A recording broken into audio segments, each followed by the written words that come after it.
On passe maintenant à la SARL. La SARL, c'est l'entreprise typique des PME suisses.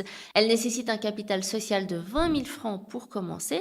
Ce montant devra toujours être à disposition de la société, ou en tout cas, la moitié du capital social devra toujours être à disposition de la société, soit sous forme d'espèces, soit sous forme d'inventaire. Ce qui veut donc dire qu'on ne peut pas créer la société, verser les 20 000 francs et les retirer pour partir en vacances avec. Contrairement à la raison individuelle, la SARL fait une réelle distinction entre vous et votre entreprise. C'est donc une personne morale à part entière qui n'est pas liée à vous en tant que personne physique. Et un autre élément de distinction avec la raison individuelle, pour que la SARL existe, elle doit être inscrite au registre du commerce. Il n'est donc pas possible de commencer à travailler avec une SARL avant qu'elle soit inscrite au registre du commerce. L'avantage de la SARL, c'est aussi que la responsabilité personnelle des personnes impliquées dans la société est limitée.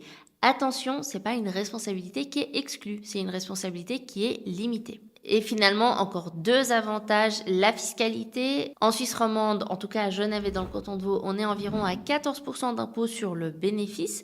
Donc que l'on fasse 1 franc ou 1 million, ce sera toujours 14%. Et finalement, c'est quand même une forme juridique. Alors c'est un élément subjectif, mais qui a son importance dans la réalité des entreprises suisses.